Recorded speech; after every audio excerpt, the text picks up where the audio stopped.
Finally, Major General Rowell and team of CRD officers for their tireless effort.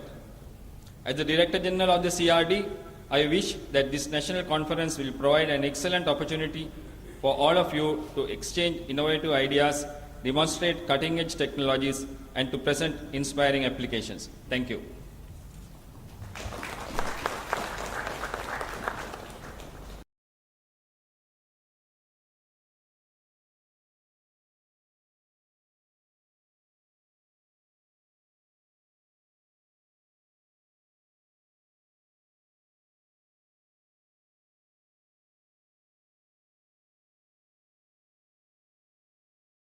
Director General of CRD, Major General Prasad SIngh, Chief Controller, CRD, Major General KRP Rowell, Member Officers of CRD and GISDA, distinguished invitees, ladies and gentlemen.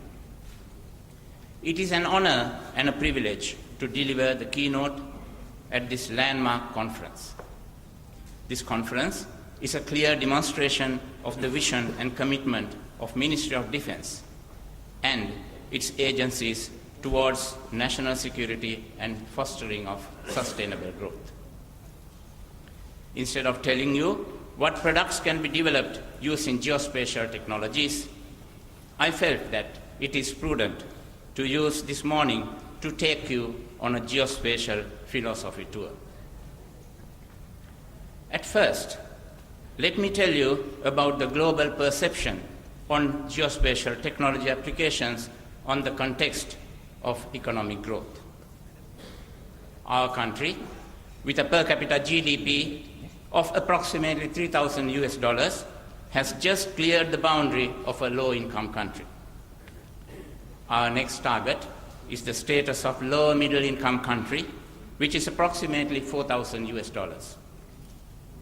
Our growth is at infancy when we compare ourselves with Singapore or USA with a per capita income of US nearly 50,000. Performance of a nation is reflected by the GDP growth rate when it is compared with that of developed nations.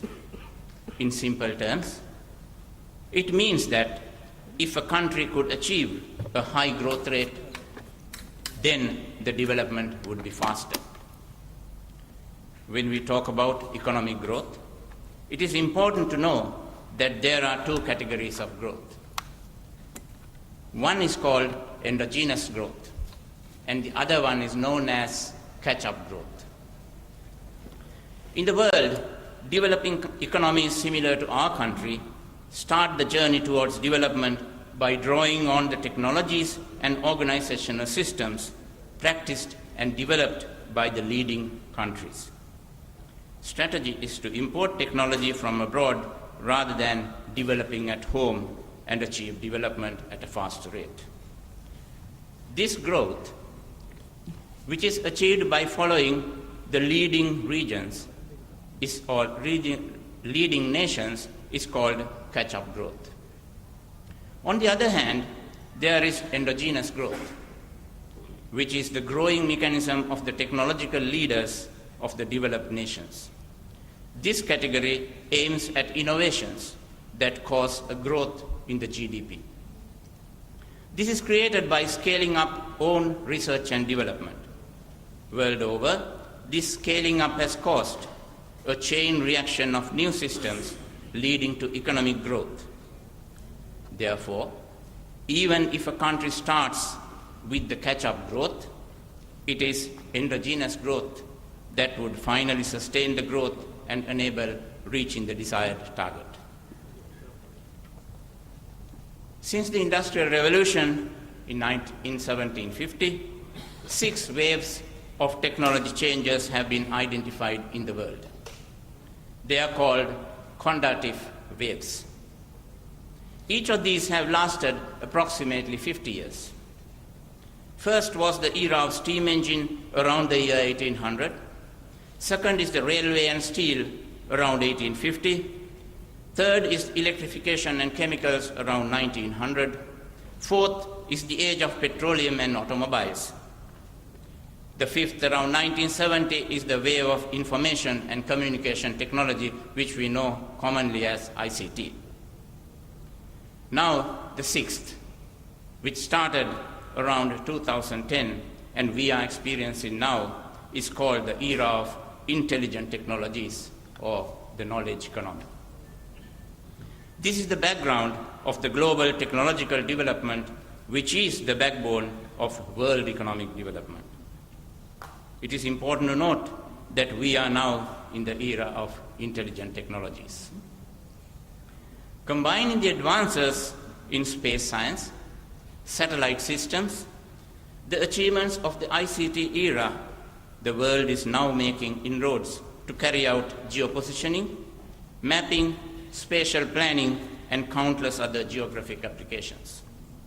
Therefore, we need to enlighten the nation. Tell those who are yet to learn that present-day economic growth in the world is taking place with the support and success of the geospatial technology applications. As such, this conference on defense geospatial potential for safety and nation's growth in Sri Lanka is an opportunity for us to build momentum for a march towards economic prosperity. Now let us dwell on this topic of economic development a little bit more. As I have told you just now, when a nation embarks on a drive for economic development, then the mode is catch-up growth. That is, we are adopting the technology of developed countries. When we move forward, as a country, it is quite clear that our growth rate would be fast at the initial stages. However, as we approach the developed nations, this growth rate reduces to match the leader in front. Because once you have caught up, you have to wait till the developed nations develop further. The GDP growth rate of developed nations are around 1% and sometimes even less. So if you look at the growth of the countries, we would see that from time to time there is a slowing down. You bring in a technology and use it. Then you bring in the next one, the next, and the next. After that, what would be the next step? Therefore, slowing down of catch-up growth is inevitable. It shows that in order to grow, it is necessary to supplement the catch-up growth with endogenous growth. Our GDP per capita in current prices was about $3,000 at the end of 2012.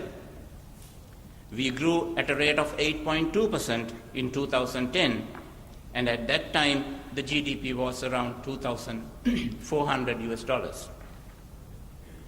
The growth rate in 2012 shows a reduction of the rate to a level of around 7%. This reduction could be a signal for us to exert more efforts to enhance our capabilities through endogenous growth. In this backdrop of economic development and considering the wave of geospatial technology and the need for endogenous growth, it is timely that we look at the geospatial application contributions by Sri Lanka defense personnel. Therefore, my first message: world over, it has been accepted that geospatial technologies are the key to economic development in the present era. If we are to contribute to the national economy, then it is important for us in Sri Lanka not just appreciate, but consciously get into geospatial research and development. Having established that, let us now turn to the role of defense in safety and growth. I'm sure that most of you in this audience will agree with me when I say that the defense personnel required to continue keeping the nation safe, even though the 30-year-long terrorist war is over. This means that while ensuring that the war machinery is properly oiled and up to date in case of an emergency, It is also necessary to move closer to the public and win their confidence. If it is important to get close to the public, then as public servants, what is important is to serve and protect the public. For the public, protection is assuring safety. This would be a safe life from the enemies who pose a threat to their lives and property, and then a safe livelihood for families and their loved ones. If the defense geospatial potential can fulfill these two, then the nation's growth will be imminent. How can geospatial potential help in this? Geospatial technology enables to capture geographic data and then convert them to spatial information. In case of defense or protection, geospatial applications could capture spatial data pertaining to or relevant to public and then enable decision makers to ensure safety. What we do here is that we get information pertaining to the public, and then as experts, we make decisions for national security. This is conventional defense, or this is what conventional defense organizations do. The mandate of defense organizations is for the provision of national security. So while working within their mandate, if the defense personnel can provide the general public with useful information to enhance their livelihood, then the public will definitely appreciate and get close to the defense community. This is a key aspect simply because presently there is a vacuum. There is a vacuum in the provision of meaningful, useful, and not-for-profit information. Geographic Information Systems, or GIS, had been there for ages. Web GIS has come to stay. Public are getting addicted to mobile GIS applications. Can geospatial applications be used offline? Can remote access and upload information for geospatial systems? What kind of data security have you embedded in systems? These are some of the areas of discussions in the present era. Not long ago, in 1994, while I was working on an island-wide study of industrial estate siting, our team of experts with degrees, masters, and PhDs, I was the one who could read or easily browse a hard copy map to find a location. But look at today. In just 20 years, many of us cannot take a step without a map on their mobile phone or on their tablet. Map serving is in abundance now. Times are changing. Public want more to carry out their development works, optimal use of time, or rationally use their resources. For a competitive advantage, what the users need are information systems, interactive systems, and easily accessible systems. They need easy-to-query and display capabilities in map-based information systems. They require management information which can be customized to suit their needs. The users are screaming for streaming now. It is not only the maps that are required now. That era is vanishing or disappearing. There are 4 keywords that add glitter or shine to the geospatial applications. They are the interactiveness, usefulness, accuracy, and security. Security is data security. If some of us are still in that era of producing just maps without glitter, it is time for us to wake them up. There is a significant difference when you compare conventional defense to the activities in public life. In real life, it is the public who make decisions, whereas in defense or security, it is the experts who make decisions. In defense establishments, the work is regimented. In real life, what you see is mainly chaos. Getting into real life applications requires the defense personnel to move away from their monosectoral activities and make adjustments to deliver in a multi-sector environment. Let us say that the defense can provide the dry zone farmers with a facility to find agri-markets.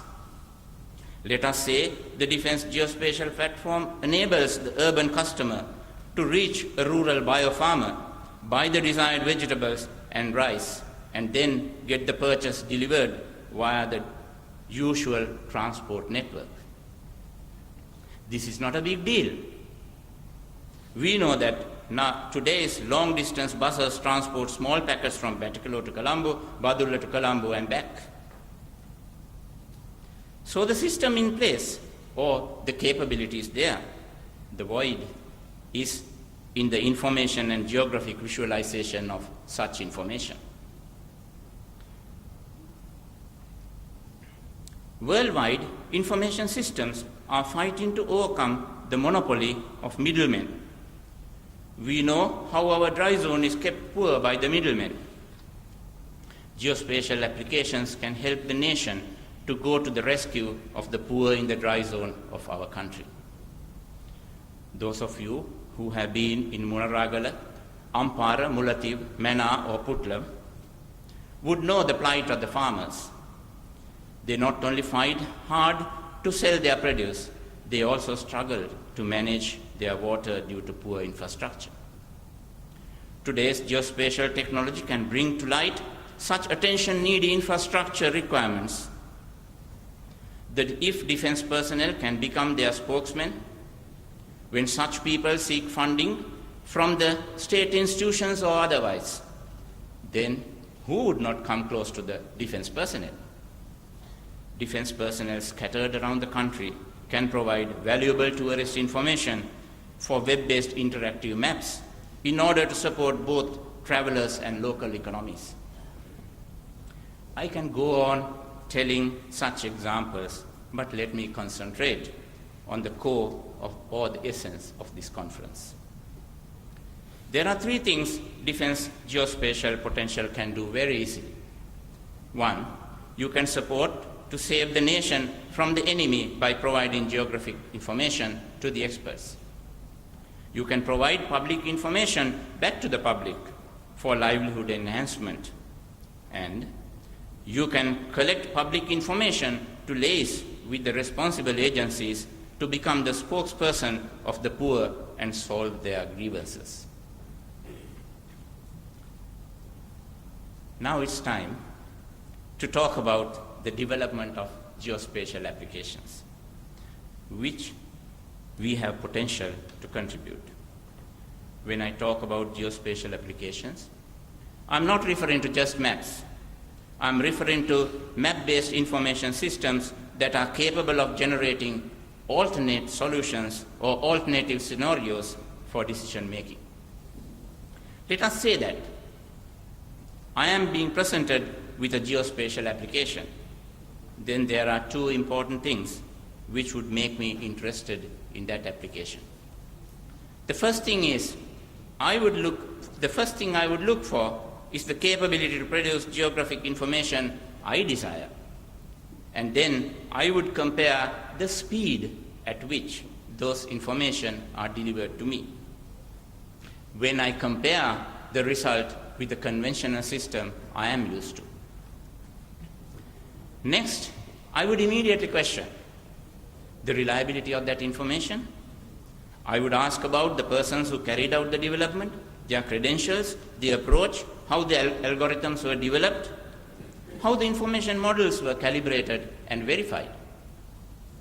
Then I would allocate some time to go into the base data set, play with it, zoom in and out, rotate, compare, and explore the representativeness of those presented in front of me.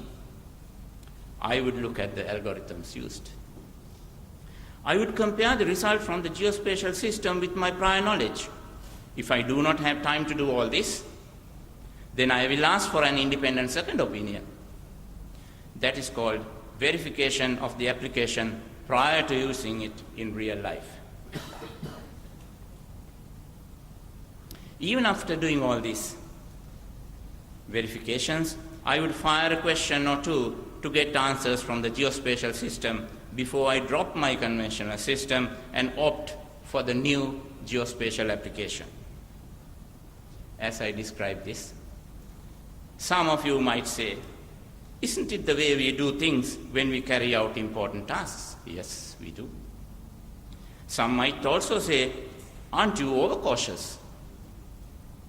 Isn't it time-consuming? Can't we do this trial and error?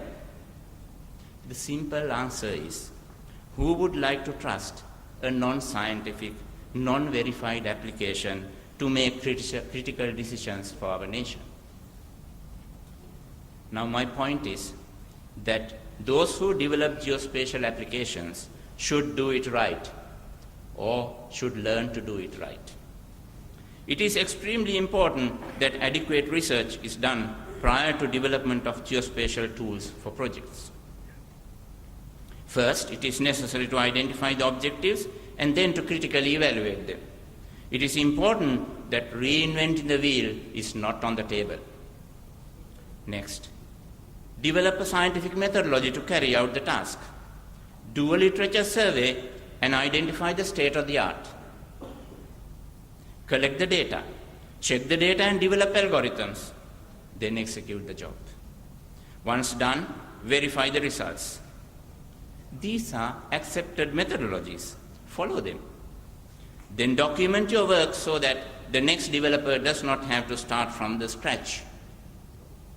I must stress that there are two important tasks to get a good application developed. First is to inculcate the habit of writing a report once a proposed job is done. The most important is the second one, which is to get the report reviewed by a competent, independent reviewer.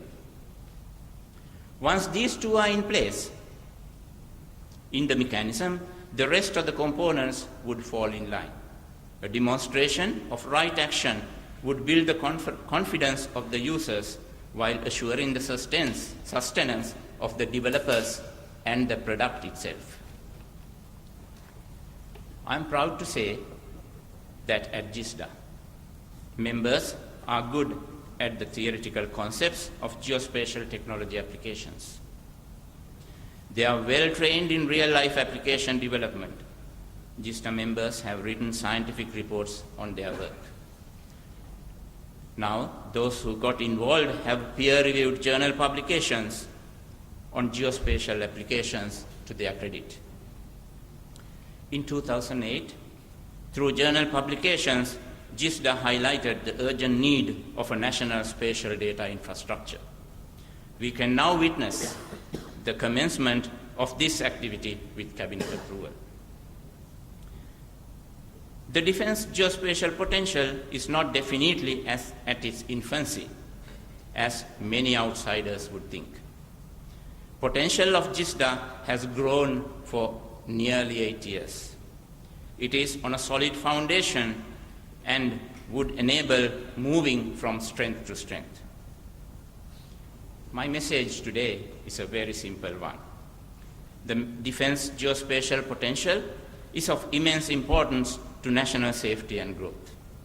There is no doubt that the defense leadership has understood the importance.